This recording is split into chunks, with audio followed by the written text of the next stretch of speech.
Cloudcover is your trusted source for managed IT, hosted voice, and cloud solutions. In today's world, IT is an essential part of business, no matter if you visit with patients or perform lawn maintenance. All companies need some sort of technology to effectively communicate with their clients, process requests, keep accurate records, send invoices, pay bills, the list goes on. Whatever industry you are in, Cloudcover can help, whether you have your own IT staff or not. Cloudcover has solutions that cover businesses of all shapes and sizes. When IT breaks down, it can be costly. Let Cloudcover build your most robust, reliable, mobile, and secure platform that will keep your business running smoothly and securely while providing the flexibility of working anywhere. Give us a call at 225-755-9422 or visit us on the web at cloudcover.com. That's spelled CLOWDCOVER.com. Cloudcover, CLOWDCOVER.com, a proud sponsor of Also Makes It Happen, the podcast. With combined decades of experience, the staff at Rockstar Buildings will make your next metal building purchase quick and easy. Specializing in all types of metal buildings, from carports to garages to barns and more, Rockstar Buildings wants to be your go-to source for all your metal building needs. Priding themselves on experience, reliability, quality products, and stellar customer service has made Rockstar Buildings our choice for our metal building needs, and we could not be more pleased with the workmanship, service after the sale, and of course, the hustle of everyone at Rockstar Buildings. Y'all, let me tell you about the hustle of Rockstar Metal Buildings. I personally use Rockstar Metal Buildings to build a 60 by 40 shop in my house, and I could not be more pleased with the quality of product and service that they provided to me. They were awesome from start to finish. Give them a call or visit them on the web at rockstarbuildings.com to see the many examples of what Rockstar Buildings can do for you. Rockstar Buildings, a proud sponsor of Hustle Makes It Happen, the podcast.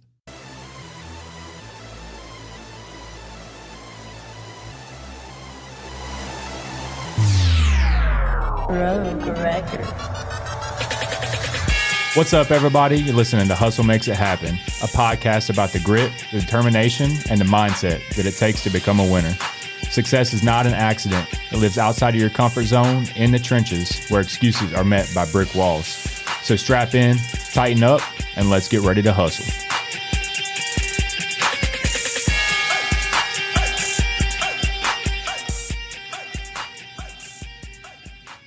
What's up, everybody? Welcome to another episode of Hustle Makes It Happen, the podcast. I have Justin with me and Chase. And before we introduce our guest, I'm going to have to drop ourselves.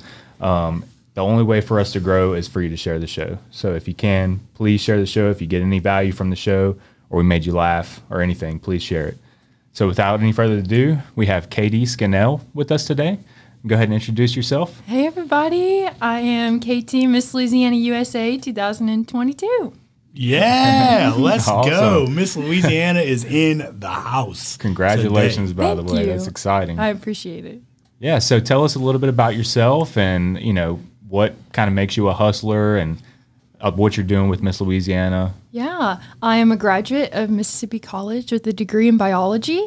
I'm going to get my doctorate. I'm going to be a chiropractor. So That's my education background. Other than that, I keep bees with my family.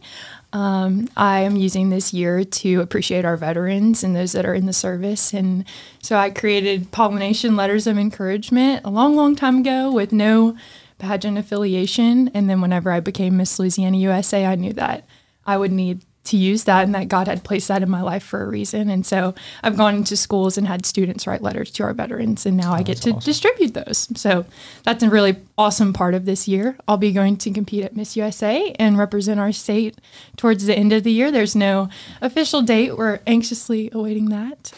But it's an honor. I've worked for this for a really long time.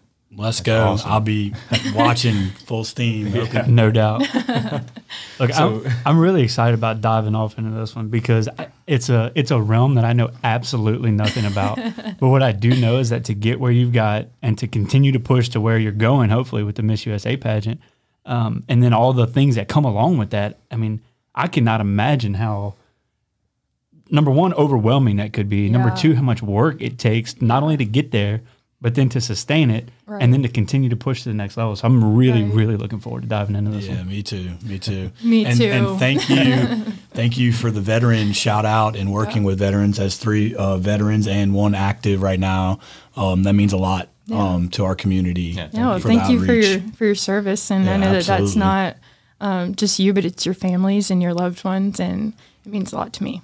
So give a little background of, age, where, school, family, a little bit about that. Yeah, so I am a Louisiana native. I went to school at Parkview Baptist, graduated from there. I'm now 22, and just living my life as Miss Louisiana USA, I'm very fortunate to be able to kind of push off my graduate education to really pursue this year. I knew that I wanted to give it everything that I had.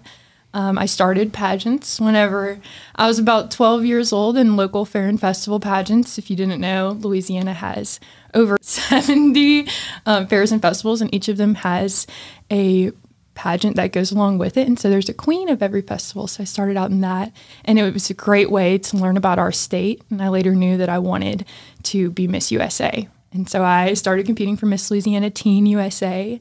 Those ages go from about 13 to 18. Some girls age out about 19 in that age bracket of this competition. And so I competed in that, and I proved myself a consistent competitor in that. I was the first runner-up 2 years back-to-back, and then the second runner-up 2 years back-to-back. So 4 times in the top 3, all consecutive. And that was really hard. That's really hard on your mental health. That's really hard to, come back as the first runner-up and be like, well, I can only go up 1 place and then get the same place and then, do the same thing. So I knew I took a break after I aged out, came back. I competed at Mississippi USA last year and placed second runner-up. And I was like, okay, I still got it. And then I went and competed at Miss Louisiana USA and took home the title. That's awesome. Let's go. Yeah, I don't want to dive into this too quick, but I really want to dive into this too quick. You talked right up front about how hard it is on your mental health. I cannot imagine what it's like for people literally to be judging you all day. Well, and you sound like a crazy person too, kind of. Sometimes you're like, people think it's just you get on a stage and you do a little performance. And that's really not it. Pageant women are some of the smartest, most educated, most talented women I've ever met in my whole life. And to be able to stand there and be literally judged by people, like circled, given a number, whatever it may be, depending on the system, that's really hard. But then to walk away knowing that you're still worthy, that's even harder. That's where I think it really comes in to play. And I didn't even learn that. You don't learn that your first or second year. That comes with time. And that comes with faith in God. And that comes with, pursuing things that you really love and being your most authentic and true self and who God created you to be. And I didn't realize that until, my second or third year in teen. And that's whenever I started doing really well. It's because I was being who I was called to be. And I knew that, a crown wasn't going to make me a better person. That I knew that I would be deserving of that. And if they saw that, I was going to, obviously feel on top of the world. But I knew that I was deserving whether I walked away with it or not. And that's what's the hardest part about it, is because you're willingly subjecting yourself to something that people are terrified of. Exactly. And crazy person. Well, no, I don't think it's crazy at all. I think it's extraordinarily courageous, because you're taking something that everybody is worried about people judging them, and people change their actions based on people judging them. But you willingly subject yourself to that, and you have to keep in the back of the mind, like in the back of your own mind, like you have to know your self-worth, and you have to be able to show other people your self-worth. But at the same time, getting runner-up 4 years in a row, and then going to Mississippi USA and getting runner-up, like, if that were me, like, that would crush me. Right. That would crush me mentally and emotionally. Right. I tried to kind of flip the script too about like being a runner-up, as you're competing against roughly in Louisiana about maybe a little less than 50 girls every year. And so I started trying to look at it as like, oh man, I'm not the first loser. Like, I am in the top 5 of these beautiful, like, why would they pick me to be here? Like, I tried to look at it as an honor. And that mindset changed everything. You're not, how many other girls would have, given anything to stand where I stood in the top 2? What? that's amazing. Like that's not bad. That's absolutely amazing. It wasn't ever about like leaving with the crown. It was about leaving with a different version of yourself. I always tell girls, if there's any future pageant girls out there, I always tell them, find another win and not just leave with the crown, because only one girl leaves with the crown. So this moment for me means a lot, and this is because it cannot be further from each other. My daughter just got back from Vegas last 3 days ago. She's a weightlifter, so she's 12. That's awesome. And so last year, 2020, she won the national title. She was the strongest 13 and under in the United States. That is so cool. So this year, she stepped up a weight division and was going against some older girls, some heavier girls, like weight-wise, and she got second. Yeah. She's probably the happiest she's ever been after a competition, because she went out there and owned her abilities. Yeah. And she like this moment, I'll probably frame this picture. The girl that won she was crying after she won, because her performance was just horrible, even though she won. And she's crying, and my daughter is on the podium in second, flexing, showing like how happy she was. Yeah. And it's because I taught her that mindset of just being happy where you are in your performance and what you've done. So I got goosebumps when you said that, because I'm actually instilling what you're saying in my 12-year-old daughter, to be happy in the moment and where you've got, because she got second this year. She might get first next year. She might get third. Who knows? But enjoy the ride. Enjoy what's happening and all the hard work you've put in to get to that point. Right. And there have been even some, really odd instances where, the first runner-up comes back the next year and isn't in the top 15, or something just completely out of the blue. Like, could have been a calculating error, like anything. And those girls leave, and, they can be really confused, or they can just be like, it is what it is. And it happened, and you can't do anything to change it. So, I always tell myself my worth is not determined by a man-made pageant. And whenever you look back at the origins of pretty much anything we do, man created it because we thought it would be cool. But it's really not everything. And it's awesome, and this is really the coolest opportunity I've ever had in my whole life. But my worth is not determined by it. And so that's great that you're instilling that in your daughter. And I look forward to instilling that in my kids, to teach their friends that. Like, she might be sitting where I am one day, telling other people that, and that makes me so emotional. I love it. I love it. Yep. Nick Torito at Area Home Lending, Louisiana's top choice for mortgages. If you're looking to buy, build, or refinance, they have you covered. Don't get fooled by one of those online or out-of-state banks. Nick and Area Home Lending are Louisiana-based and lend in all of Louisiana, from Lake Charles to Lafayette, or all of Baton Rouge to New Orleans. If it's in this state, Nick and his team are local experts and ready to help. Your home is one of the biggest decisions and investments you will make in your life. With trust, commitment, and care, Nick will walk you through the process, step by step, making the hardest decision easy and ensuring the process is as simple and painless as possible. And with Nick, you'll find out that you're not only just another transaction or number on the list. He's invested in you, and you become family with his goal to create a relationship that will always be there. Area Home Lending has access to the best loan programs too, and with the lowest rate and fees, all while delivering exceptional customer service. Please give him a call today at 225-663-2500 or visit him on the web at www.areahomelending.com. I guarantee you, he will take great care of you. Nick Torito and Area Home Lending, a proud sponsor of Hustle Makes It Happen, the podcast. So it sounds like maybe your first pageant or two, you didn't have that mindset, because you said that it kind of changed, evolved. And so like in the Fair and Festival organization, I was so young. I was like 12, 13, 14. I wasn't worried about like my true self-worth, And then whenever I got to Miss Louisiana Teen USA stage, that's a bigger stage. You can rank, you're called first, second, fourth in front of everybody. You can you feel embarrassed for that one really a lot. And I think that I started to realize like this industry can go two ways. It can be super full of growth and full of love and appreciation for other women, or it can send you into a spiral. Right. And like I saw like girls a dark area. Yeah, right? I saw girls spiraling around me, just completely immersed in comparison and hurt. And I was like, God has placed me here for a very specific reason, and it is to love these people. And, you know, I didn't always come right out and say, Jesus loves you, you know. But it was to love these girls around me and to show them that there is so much more life.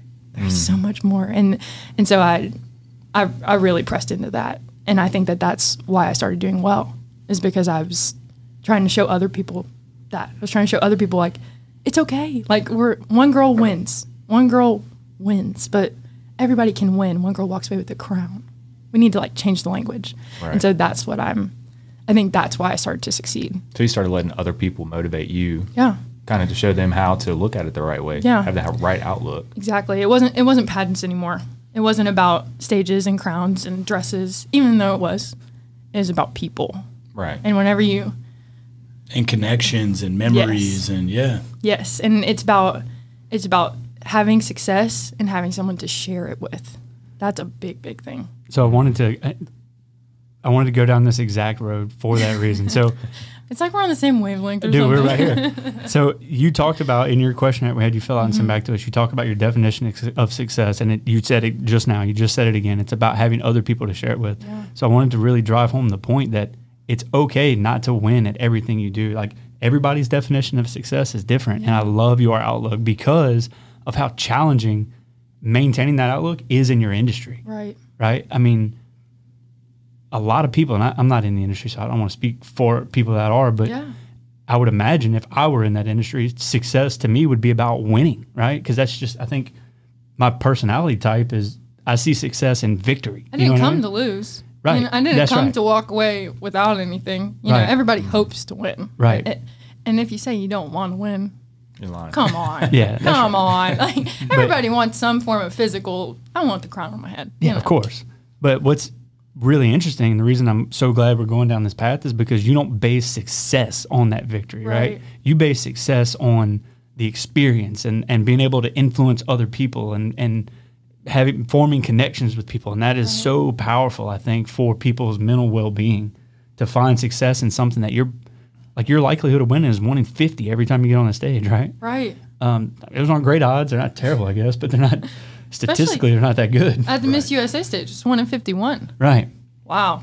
And 1 in 51 of the best in the U.S. That's right. You know, the ones that came out on top in their state. Yeah. So it's no longer, you know, who's going to, I mean, they all won already. Right. Yeah. Wow. So for you to be able to find success in other things is... but let's talk about this. It's a stage full of winners that then become a stage full of losers. But one. That's true. Like, think about that. Think about what we just said. It's people at their highest peak and feeling like, I just won Miss Louisiana. Yeah. And then the next round, there's going to be 50 people that don't get that feeling. Exactly. Right again. Yeah. That's like any championship style competition. See, I love whenever people come to that realization, because that's the mental pressure. Yeah. I mean, getting ready for any pageant, that's what you're fighting the whole time. Am I going to be a winner or am I going to be a loser? Because there's one. Right. There is evidently one, you know? Right. But then they have to step off that stage, right? If they're not the 1 of 50 for the Miss USA, but they have to go back to their crown and do all the amazing work as their state's representative. Right. And they can't just go home and be like, I'm a loser. Woe is me. I didn't get Miss USA. Like, no, they got to go back to their state and say, I'm going to implement the things I want to implement as Miss Louisiana this year, and do the outreach and talk to people and motivate them that, like, they can't go home and go, oh, I'm not the winner anymore. Like, they got to go home and dig in still. Yeah, that's why it's so important to find value in something other than an outcome. You know, and I'm telling you from personal experience, I'm learning that through doing this show. Yeah. And I'm learning that from listening to people like you, because I'm telling you right now, my mindset has always been, you win or you lose. That is it. You know what I mean? It has always been that way for me. Either you win or you lose. There's winners and losers. Pick one. we're right? fine. Profound. It's something that I'm telling you, like I'm having a moment. We're finding this through a lot of the people that sit in that chair right there, is that success to a lot of people is not the outcome or monetary value or the end goal. It's a feeling. Yeah. It's the feeling. And Yeah. we're finding that, and it's being broadcasted through the waves. And I love putting that out to people, that everybody thinks about, like, this right here is the goal, right? But it's not. It's everywhere between here is the goal. Like, it's amazing. I'm telling you, 2 months ago, before we started the show, I would not have had that outlook. If you'd asked me what was my definition of success, I'd have said winning, coming out on top, Right. being number one, right? Right. It totally changed my outlook. And yours was just so powerful because I connected with the fact that I can't imagine personally going through that and still being able to maintain that positive outlook. It's so motivating for me. So with what we're talking about, because I think this is where we dive into some of the nuts and bolts of it. So obviously at 12 and 13, you're going through your local pageants and fairs and festivals, and then you get into the teen world, right? And you said you didn't have that mindset. So let's talk about what it took to have that flip, or who are the people, influences, coach, mentors. I was hoping you would ask that Yeah, right so now. where- I was like, so- this is a great segue. Yeah. So who are the people, influences, got above? Yeah. Where did it start to change, and you started to see that mental shift in yourself? My mentors are Brittany and Michelle West, former Miss Louisiana USAs, and like I'm their dream client if they need, if their goal is to shape girls' mindsets, right? So I go to them, switching systems from fair and festival to USA. I go to them and I'm like, hey, I have no idea what to even wear. I have no idea what to do. And they're like, perfect. This is where we shine, right? So they are all about being who you are, helping pull out the uniqueness in you. You look good in purple? Wear purple. Someone told you that you should have worn white years ago and you only wear white now? Forget it. Wear purple. Do what you want. They're also about like different things that help you stand out on a piece of paper. Most pageant girls like pageants and modeling. You're doing a pageant and you're probably a gorgeous woman if you're competing in a pageant. It's just, you have some self-confidence. You probably like to be in front of the camera. So you might not need to put pageants and modeling on your paperwork if that's not like your career goal, right? So they pull out in me. For me, I was in robotics in high school.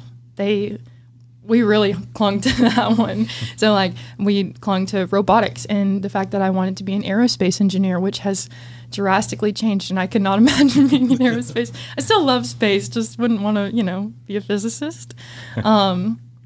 Things like that really pulled that out of me. And then whenever it came to with other girls, it wasn't, oh my goodness, like she wants to be a math teacher and I'm terrible at math, so like she's better than me. It was never that.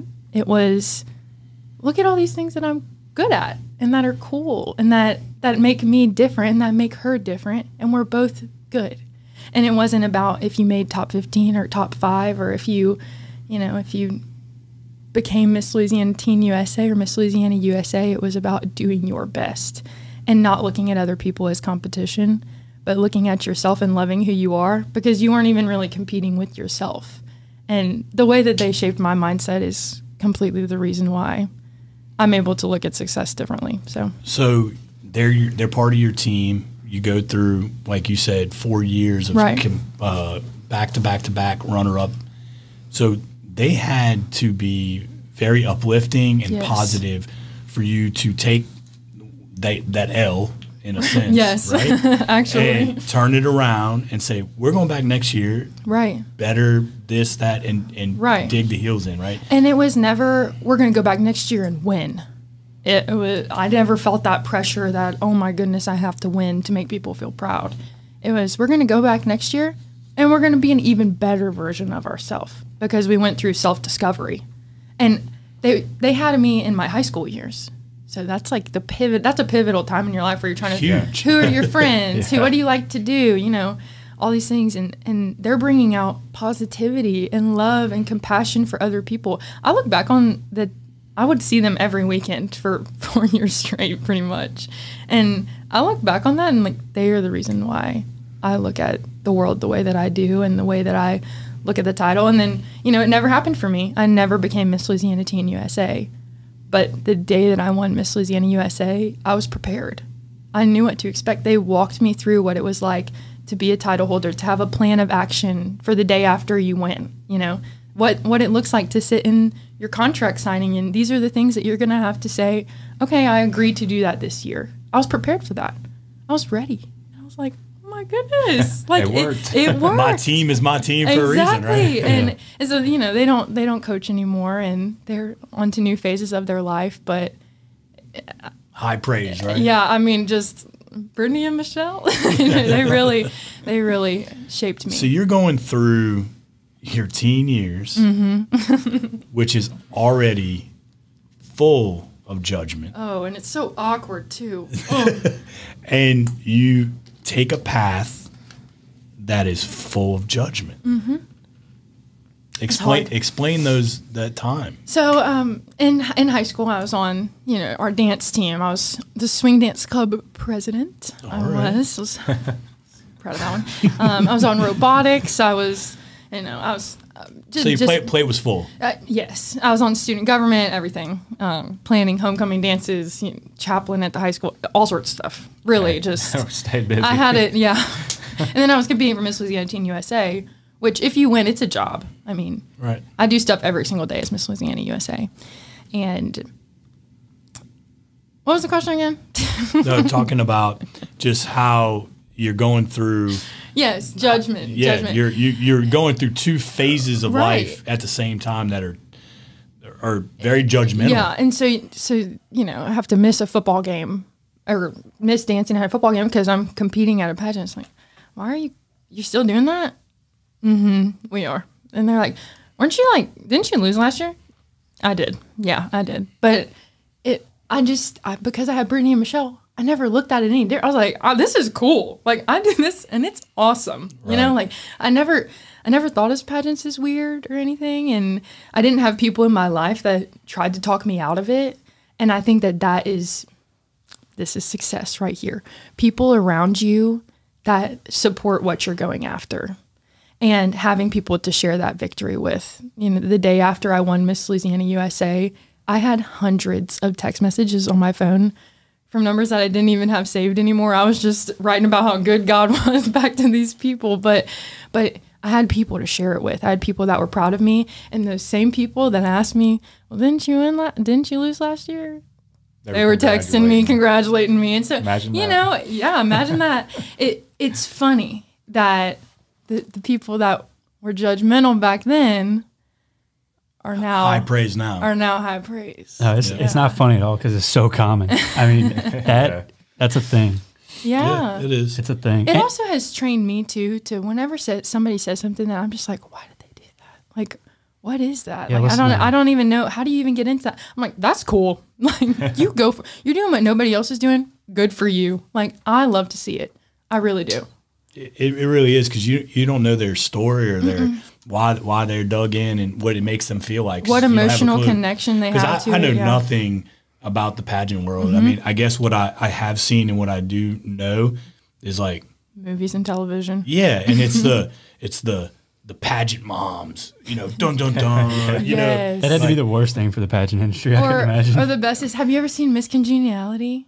Yes. Sandra and I are friends. Yeah, they're like, that scene? I do. Yeah. And, that's all people ever hear about pageantry. So in such, like I said earlier, I mean, this is a double-edged sword. It can build you stronger or it can send you spiraling. And I think a lot of people see the sadder end of it sometimes, how it can be vain in some circumstances. But thank God there are other women like me that think about pageants like this. That is something beautiful. Most pageant women think of pageantry as a beautiful growth environment. They really do. And unfortunately, that's not what's televised. Well, it's not drama.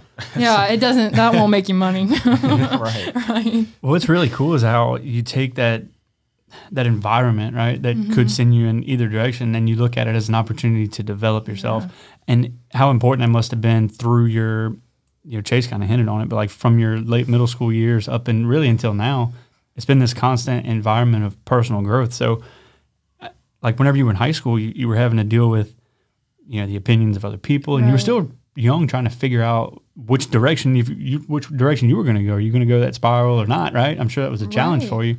And then you had the flood in 2016 flooded your home. So I mean, you've got, as a 16-year-old girl, you've got all this stuff just piling. Man, that's a challenge. Yeah.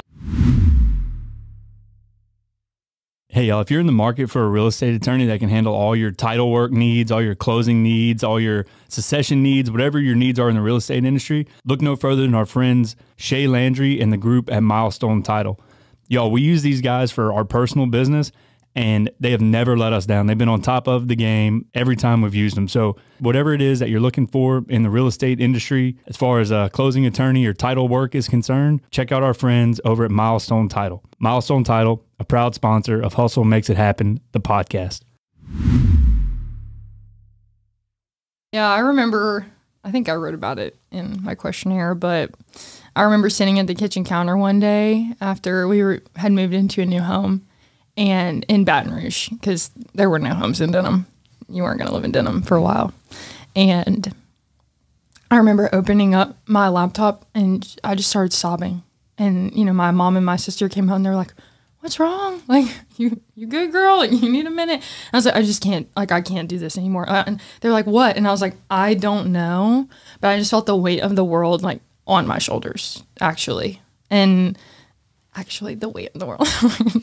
I felt it. I felt how heavy the burdens that I was carrying were.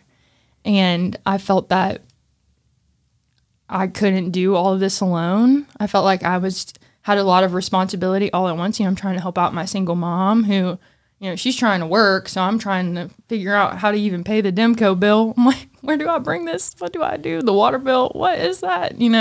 Figuring all this stuff out. We only have one car. So I would bring my mom to work in the morning, bring the car back, go back to sleep for 30 minutes, wake my sister up for school. We'd go to school. I'd go to dance. My sister would wait on me. We'd go pick my mom up from work. Just a full day. I mean, by the end of the day, I felt like I was a mom with 2 kids.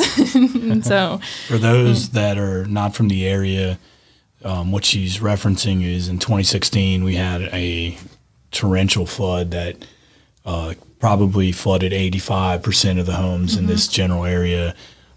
Devastation all around, death. I mean, it brought a lot to this area, and it put this area in a very bad mental state, just all around, because the devastation was so huge. I know Justin was a part of the relief efforts as well, but we had everything from 2 inches to you're over the roof flooding in some areas. And my grandparents walked off their roof into a boat.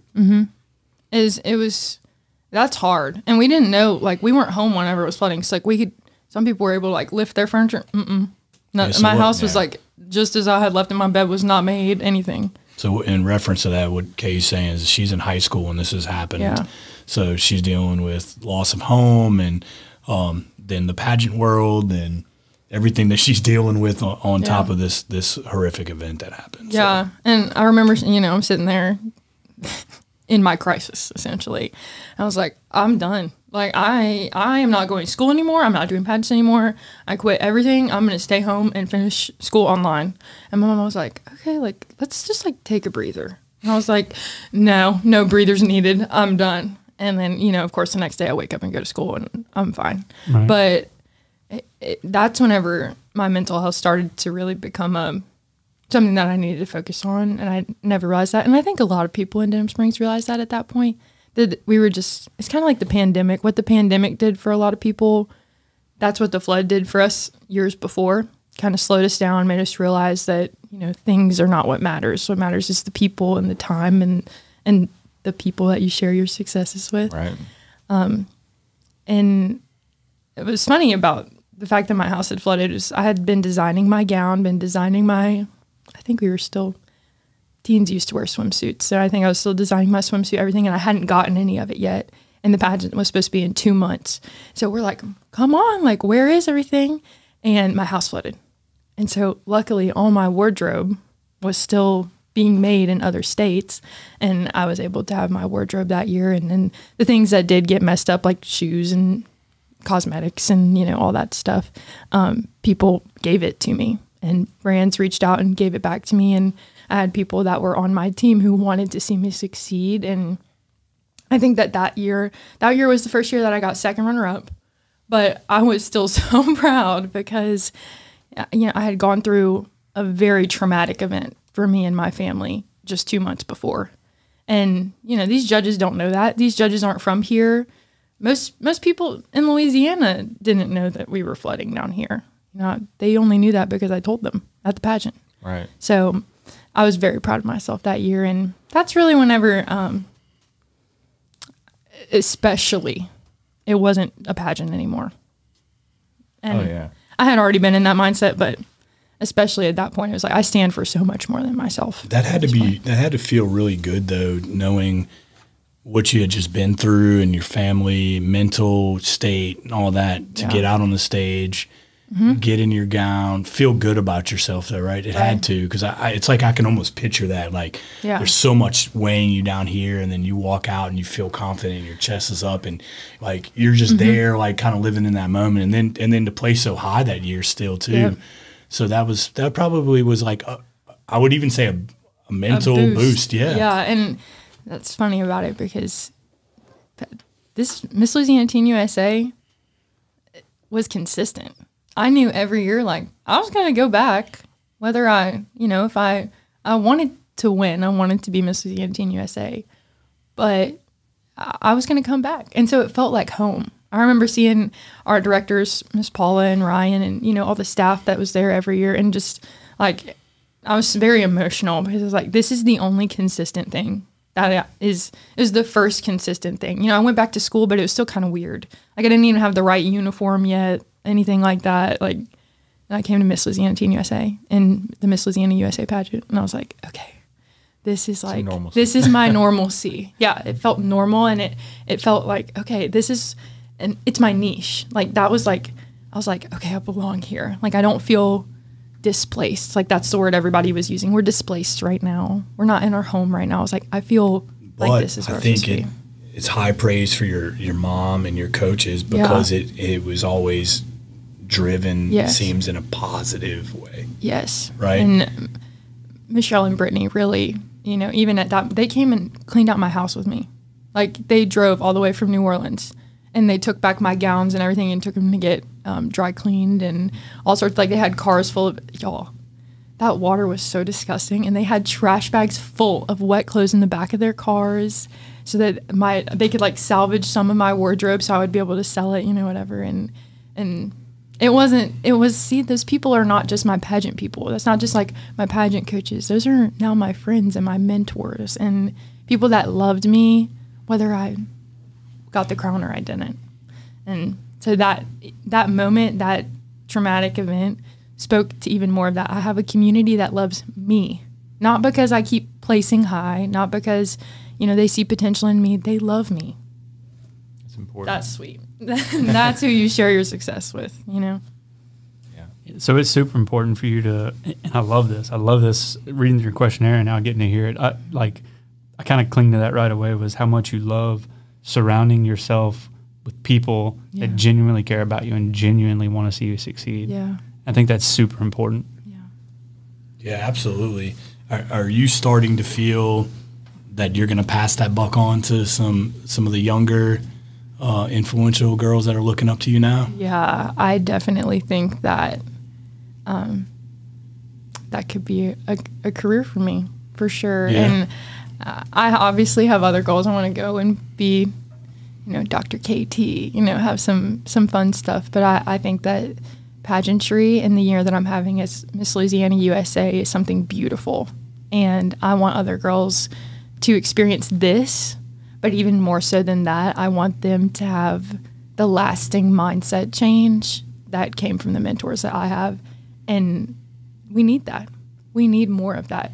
And there can never be enough coaches that teach you to love yourself and those around you. There can never be enough. It's not even against me and another coach or whatever. We need more. Absolutely. I think listening to some of the other, I'm not going to say in the same realm because they're not, but that have that coach and or mentor type personality that we've had on the show, I think it's needed across the board in every realm and genre, is teach self-worth and do it for the right reasons and not the wrong reasons, because that's where a lot of athletes and in your case pageantry and just they go down the wrong hole and then they end up on the bad side. Even if they've got some success, they've done it for the wrong reasons, or they've got there the wrong way, and it doesn't feel as good because you're not enjoying it like you should. Right. And I look at the skills that I've gained from pageantry too, not just the mindset, but I'm comfortable speaking in front of a crowd. I'm comfortable being on a stage. I'm comfortable being in front of people. I would, what happens if I want to teach one day? What happens if I want to, have my own methods or, whatever may come of it? I'm confident being able to relay that information. I'm confident walking into a job interview. I'm confident, if someone asks me to do a podcast, I'm happy to come on a podcast. I would love to come on a podcast, I'm confident in my abilities and I'm confident in myself now. And I think that is even better, and I have the mindset too. So it's like, wow, like look how the Lord was ordaining every step of this to bring out the best version of who I am. And I hope that never ends. I hope that I don't ever get to the point it's like, yes, I am the best. I never want to get to that. I want to always be learning and always be growing. I think too, and just sitting down, and I think I've seen, because I've watched pageants and stuff. I mean, that's the extent of what I know, but I've seen the shift over the year where it was like, all you would see is, oh yeah, they're in their swimsuit, and then it's in this. But now it's like you're seeing the outreach and how they're impacting their communities. Like it's showing what the actual how strong these women reality are. Of it. Right, because it was just like, oh, they look great in their dress, and you got this one answer thing at the end of it. But now you're seeing, well, Miss Louisiana works with veterans, and she does this, and she has this outreach, and she's doing this. Like that's actually what I want to know. We have social media now too, so you can check my social media almost every day and see something that I did. And if you're lucky, I held up my phone and told you this is how I'm feeling today. Like you can literally walk through this year with a woman. You can walk through this opportunity with someone. And so I hope that young girls see that and are like, I want to be a part of that. I always think about, you're asked a lot of really hard things and you're, what do you want to wear? Oh, that's a really big question. I don't know. What do you want to be? Well, I don't, I think about if someone's daughter was looking at this right now, would they want to be like that? Would someone's dad be okay with them acting like this or wearing this? Or, is that respectful? Is what I'm doing a good thing? And so I look at that too. You get to see so much of it, but now you kind of get to see behind the scenes. You get to see the thought process of a lot of it because you get to be with me every day via your iPhone. Isn't that cool?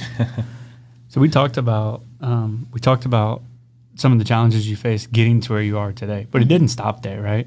I want to talk about how you get through the daily grind of being Miss Louisiana USA. Yeah. That was a perfect segue. We talked about the outreach. We talked about the things that you want to get accomplished and trying to motivate other people. How do you maintain that that tempo of life right now? I remember how it felt whenever I first started. And, I wanted it so bad. I wanted to be Miss Louisiana Teen USA so bad, and I had a plan of action. I knew exactly what I wanted to do from the day that I won. And I clung to that for about 10 years. I clung to that, I want this so bad. And it wasn't, like I said, that shift went from I want this so bad to like, I want to help other people in this. And I still had that plan of action. I still had that. Now it's a shift onto others. It wasn't so I could be seen doing so many things. It was, this is an open door for anything I want to do. Yeah, well, who can you impact? Who can I impact? I went to D.C. a couple weeks ago and went and shook hands with senators and congresswomen from all over the U.S. That is amazing. Who gets to do that on a regular basis? That was so awesome. I think about that.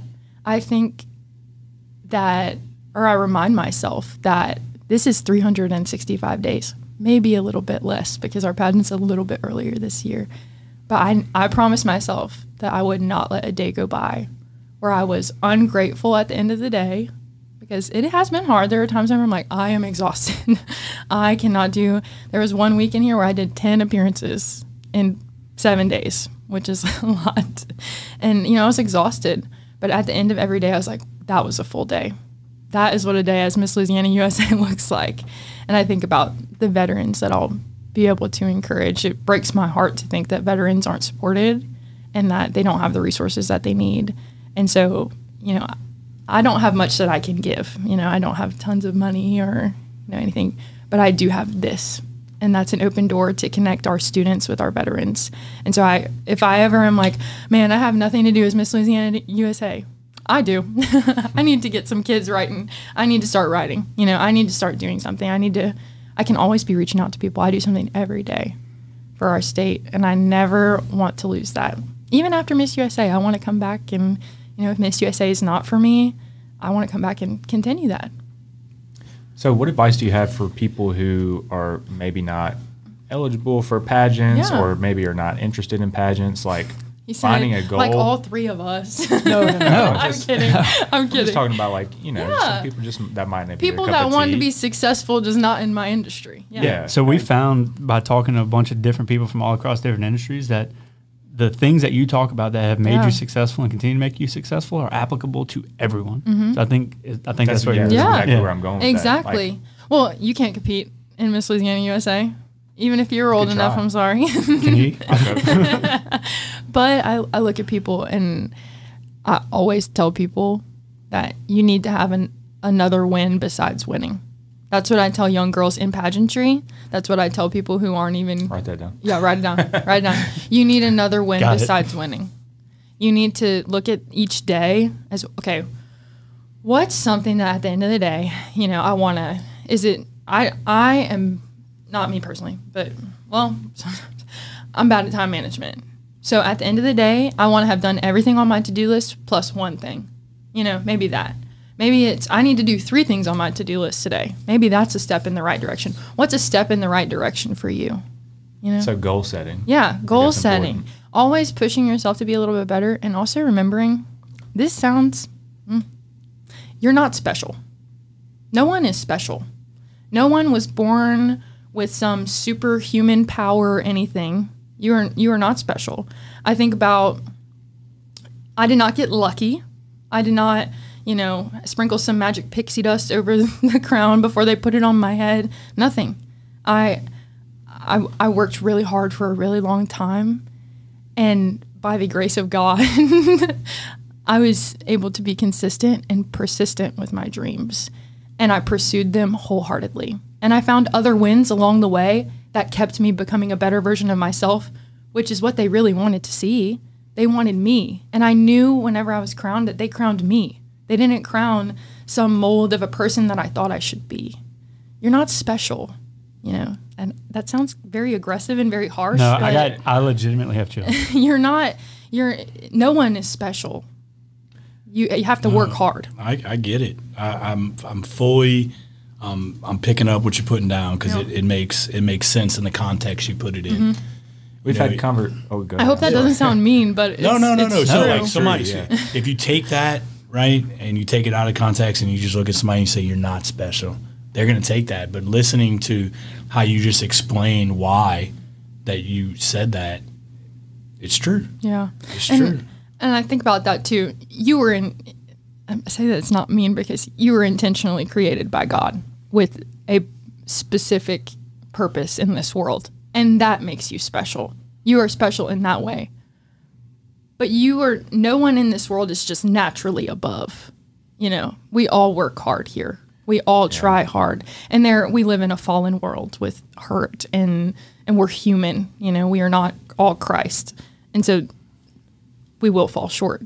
But you're not special. No one is special. You have to work for it, and you have to pursue it. We've talked with athletes, and we talked about how natural ability and that grind, the determination, the hard work, where do they meet and which one is more important? And, the resounding answer is that the hard work is what matters. I have a natural ability to talk to a brick wall. I can literally make friends with that yellow jacket over there. I really could. We would be besties by the end of this conversation. But the hard work and the meeting with people every single weekend and trying even harder every single time and becoming the best version of myself that I could be in my industry is what they wanted, but it's what I wanted too. And so like I said, whenever they crowned me, I knew that they crowned me. They didn't crown somebody else. I wasn't trying to just become higher than, more special. I was just me. Yeah, I love that, the whole like you're not special thing. I don't think that's mean at all, and I don't want you to even think about it like that. Good. Because I don't want to be mean. No, but not only is it very humbling for people to understand that, like, if you got somewhere, like, understand that you got there for a reason. Yeah. It's because you worked hard. It's not because you're special, right? I'm totally on board with that.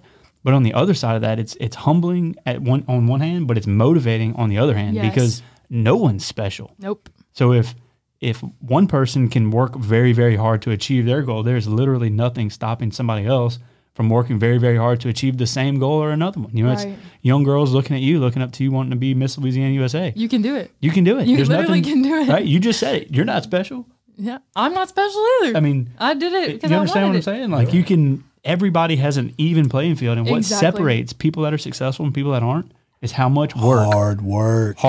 Work. So with that, it leads into my question. Okay. Why do you think people fail? Katie Benton Thompson is your local trusted realtor. Born and bred in real estate as a third-generation realtor, she deals with developments from lots and to houses. Katie was raised building the parish of Livingston. Her family roots have grown this parish for the last 30 years. This environment has educated Katie in all areas of real estate.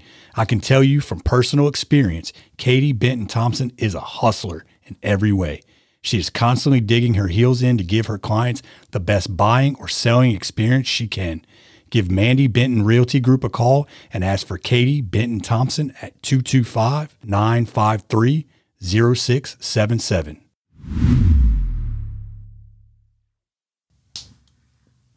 It's not because they don't work hard. I've seen people that are the hardest workers that just cannot catch a break. I mean, right. So what because you've seen, been there. Yeah. But I imagine that you've seen a lot of people that have failed or they have not reached their pinnacle of success. Why do you think people give up? Obviously there's going to be a lot, but what do you think the resounding reason is? That's a loaded question. I mean, man. Let's get into it. That's what we're here for. I think that, y'all, how many hours do y'all have? I think, let's just bring it to pageantry. That's what you know. Yeah. That's what I know. I think that people fail because, one, they're too hyper-focused on any one thing. Some people are too hyper-focused on their physical fitness and miss out on their social abilities. Some people completely throw physical fitness to the wind and are the smartest person but not physically adapt to what they need to do. Does that make sense? Mm-hmm. And I think that hyperfixation on any one thing is detrimental to the whole being. That was very philosophical of me. I'm for it. Yeah. So it means you're not well-rounded, right? You have to be well-rounded. I got you, bro. You have to be well-rounded. And you can be better at other areas. I mean, I think that sometimes we're ovular.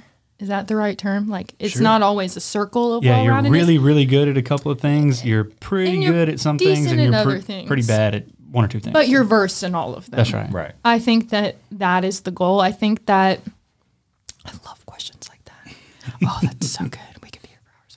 I think that people fail because they hyperfixate, and people fail because they only wanted that one thing.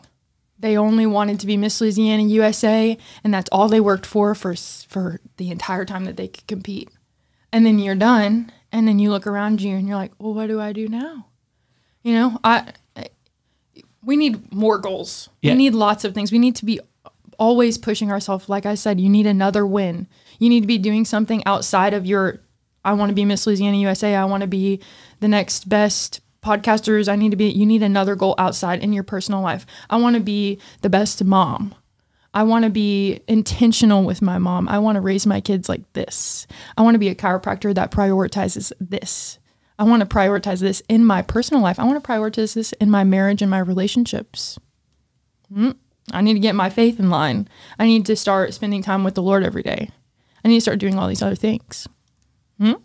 Setting other goals. We can't hyperfixate. You hyperfixate and you're done.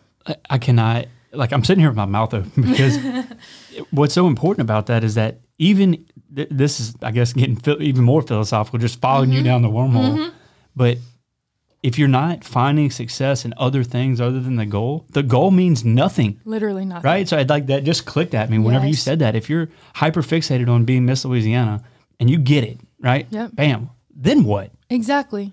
You know what I mean? What are you going to do now? Yes. Like, you reached the goal, but is that success? Right. Is that winning? Well, or is that still considered failure in some ways, or can it be? And you can get to that goal and have not focused on anything else, and you become it, and you achieve it or you don't achieve it. And either way, you look around you and you say, well, what's next? We need to constantly be working towards, we need to be a multi-dimensional person. And that's kind of what I tell younger girls in pageantry as well. Every girl here loves pageants and modeling for the most part. I mean, there are some girls that they just have no interest in, and that's fine. They're super cool still. Some girls, it's their first pageant and they win. You know, they win Miss Louisiana USA, Miss Louisiana USA, and you're like, you really did it. Good. That is amazing. But we need to be multidimensional. We need to have things about us in every aspect of our life, a well-rounded person. You know, I was in robotics in high school, and now I'm going to be a chiropractor. I'm going into wellness. I started school in pharmacy. Wow. That was a shift. You know, like things like that. Things that make you, because you're not a one layer. You're not just what people see on the outside. You are multi-layered and you're multifaceted. And so let's all become multidimensional. I just want to remind everybody that Miss KT is 22 years old. She's blowing my mind. She's dropping some good truth on a lot of people, including myself. And that just shows you can look at somebody and say, and I'm not meaning to look at you. I'm saying it just in general and say, oh, that young buck 19, you don't know shit. Right? Yeah. Sorry. That could be more wrong. Justin, but you know but you know what I mean? Or you can say, oh, that guy's 50, he's full of knowledge. That may not be necessarily true either. It's peeling back the layers and really learning what somebody is working for and what they're towards. And you don't know their struggles or what they've learned or what maybe they've picked up off of other people and learned through other people's experiences. Because I know that I'm learning more just sitting at this table from listening to other people's experiences. Yeah, and I'm telling you, like, that is why we do this show. I mean, that is exactly what we talked about when we started the show. We honestly believe that everybody, literally everybody that has seen any degree of success in any industry, in any realm of life, they have something valuable to offer other people. Yeah. And our job, I mean, I literally consider it that's our job. Purpose in life right now is to dig that information out and give it to as many people as we can. Put it on a plate for them. I want to add something too. You know why people fail? Is because they try and be somebody that they're not. Or they try and fit a mold. That's right. You can just reinvent the mold. I did that for a long time. I was chasing, maybe not trying to be someone else, but be something that I wasn't. Yeah. And when I started to become comfortable in this skin and who I was and my abilities, and that's when I found out who I was. That's some heat right there. Yeah. That's a true testament. That's a testament of it. You know, they didn't, especially in pageantry. They don't want to see you act like everybody else. I think about the cosmetic industry right now and how a lot of people, no shade if you've had a nose job, people get rhinoplasty and they say, I want this nose. And then 15 other girls come in and say, I want this nose. And then everybody has the same nose. And then whenever their kids are born, they're like, oh, your nose looks like your mom's. And it's like, does it? Do you know? That's not mom's nose. No shade if you've had rhinoplasty. She works. But I think about that. The world has this fascination with becoming something else, becoming a better version. And by becoming a better version, you have to change yourself. And that's not the truth. you can emphasize certain things and you can pull back on certain things and become a better version of yourself. My Enneagram, I'm an Enneagram 8. I'm a challenger, and to my core, very much so. I don't know if y'all are familiar with the Enneagram, but I can pull back on that challenger and pull out some more compassion at times. And other times I pull out that 8, and it's intense. And I need to remind myself that it's being compassionate and vulnerable is a beautiful and good thing. It is. And so I'm not changing myself by pulling back on that challenger in me, but I am reminding myself that it's okay to grow and be a more compassionate person in that. And I'm not changing myself in that. I'm just pulling those other attributes out in me more often. Multidimensional. Yeah. Being multidimensional. That should be my podcast. There you go. The multidimensional. Don't steal that. Should I copyright that? So you have, like you said, 365 days or a little less. Shame. It's literally like a week. Give me what you want KT to be known for in these 365 days. I have a mission statement. Okay. Tell me. I wrote it I think about 6 weeks after I won. And it's something along the lines of, forgive me while I pull this out of the depths of my brain. It's okay. Should be like written on my heart, huh? It goes something like, I want this year to be dedicated to those around me, setting a new standard of grace and acceptance for those around me, while challenging myself challenge myself to continue to pursue the things that I love.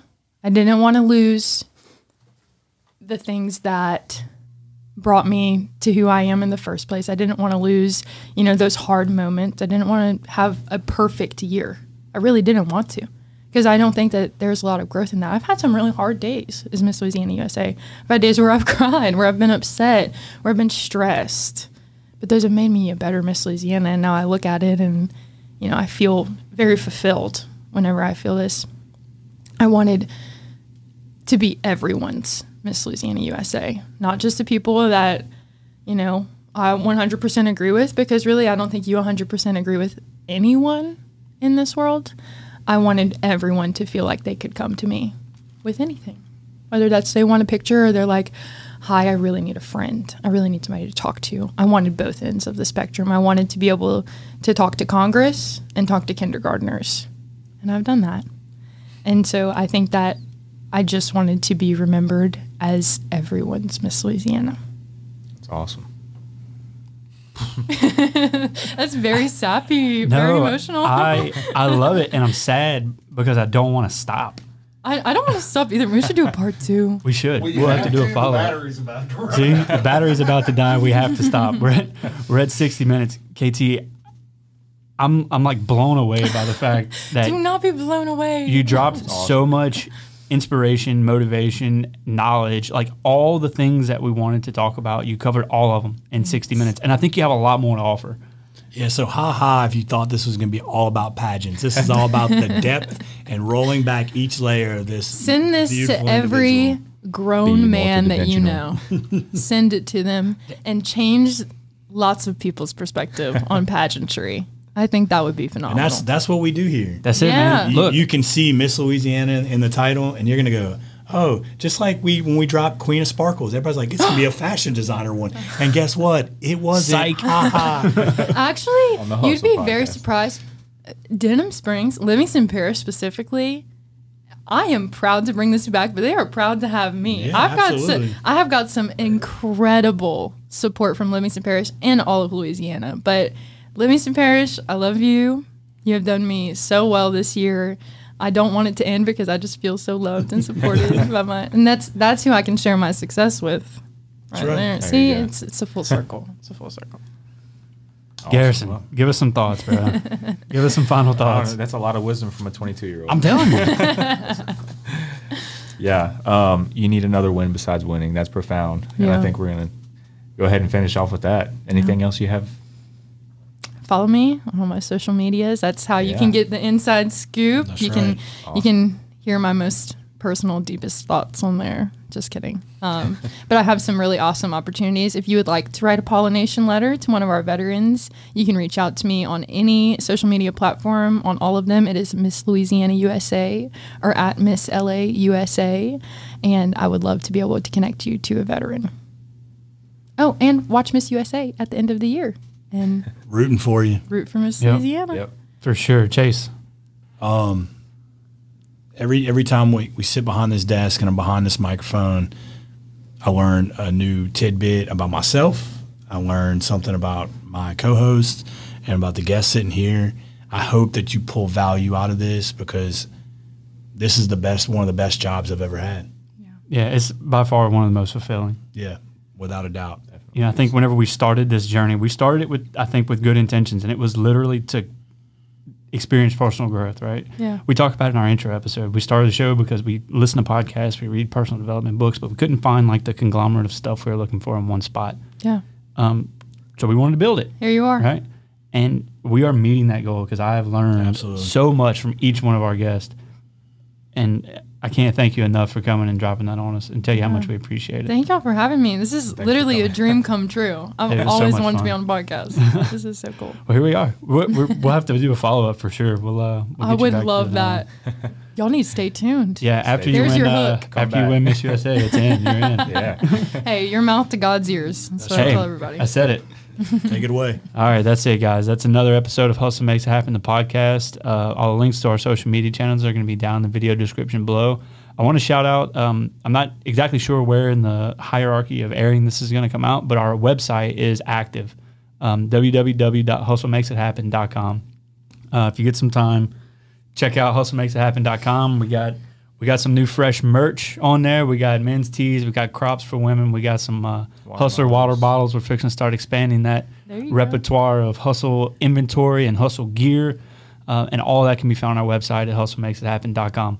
So like I always say, make sure you go to our social media channels. Follow us on Facebook and Instagram. We have a Twitter. We don't tweet, but we got one. So if Twitter's your thing, whatever, I'm sorry. Maybe we'll get better at it.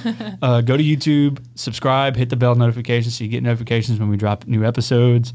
Is that it? I think that's the business housekeeping part of the outro. Mm-hmm. All right, KT, thank you so much for joining us. Thank you for having me. Guys, this is another episode of Hustle Makes It Happen, the podcast. Remember, until next time, keep your head down, keep your eye on the ball. Hustle makes it happen, but most importantly, have fun.